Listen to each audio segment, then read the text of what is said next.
여러분 안녕하십니까? 뇌방송 오후 뉴스 시작합니다. 최근 위드 코로나로의 전환과 함께 코로나19 위중증 환자가 급증하고 있습니다. 이에 따라 수도권을 비롯한 일부 의료기관에서는 병상 부족 현상 우려가 커지고 있는데요. 병원장들은 수도권 위중증 환자가 빠르게 늘고 있어 병상 확충이 시급하고 의료진 인력 또한 부족하다며 정부에 지원 요청을 했습니다. 그러나 정부는 현재 우리나라 의료체계에는 여력이 있다며 의료계와 반대의 입장을 밝혀 의견이 엇갈리고 있습니다. 첫 소식 이지성 기자의 보도입니다. 코로나19 위중증 환자의 증가로 중증 병상 부족 우려가 커지자 정부와 수도권 상급 종합병원들이 긴급회의를 열었습니다. 이 회의에서는 지난 5일과 12일 병상 확충 행정명령에 따라 준중환자 병상을 신속히 확보하는 방안이 논의됐습니다. 또 병원장들은 수도권 위중증 환자가 빠르게 늘고 있어 병상 확충, 의료진 부족을 들며 정부 지원을 요청했습니다. 특히 인력 문제에 대해 박향 중앙사고수습본부 방역총괄반장은 전문 과목인 감염내과와 일반내과, 호흡기 분야 쪽 인력이 있어야 하고 중증 병상과 필수 약품에 대한 의견 수렴이 회의의 주 내용이었다고 말했습니다. 반면 정부는 코로나 유행 상황이 비상계획을 발동할 수준은 아니라며 수도권은 중환자실 가동률이 올라가고 있으나 지역별 이송이 가능하며 준중환자, 중환자실도 확충 작업을 벌이고 있다는 입장입니다. 그러면서 대규모 유행이 촉발되고 있다기보다는 고령층과 특정 시설을 중심으로 한 위중증 환자가 증가하고 있어 비상계획을 당장 발동할 상황은 아니라고 선을 그었습니다. 내외방송 이지선입니다. 조 바이든 미국 대통령과 시진핑 중국 국가주석이 첫 정상회담을 가졌습니다. 두 정상은 지난 1월 바이든 대통령 취임 이후 두 차례의 통화를 주고받았지만 직접 얼굴을 마주보며 대화하는 건 이번이 처음인데요. 회담은 스크린을 통한 화상회담으로 이뤄졌으며 두 정상은 양국 간의 현안과 글로벌 이슈에 대해 논의했습니다.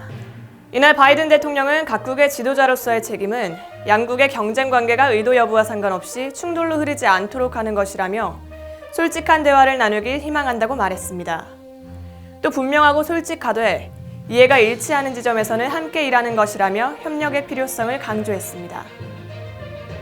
서울시의회는 오늘 오세훈 시장을 상대로 시정질문에 나섰습니다.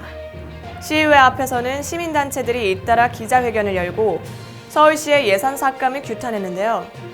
단체들은 서울의 민주주의가 죽었다며 시민단체를 향한 공격과 감사를 중단하라고 촉구했습니다. 자세한 소식 김지수 기자가 전합니다. 서울시의회가 오세훈 시장을 상대로 시정 질문에 나선 16일 시민단체들은 시의회 앞에서 잇따라 기자회견을 열고 서울시의 시민사회 분야 예산 삭감을 규탄했습니다.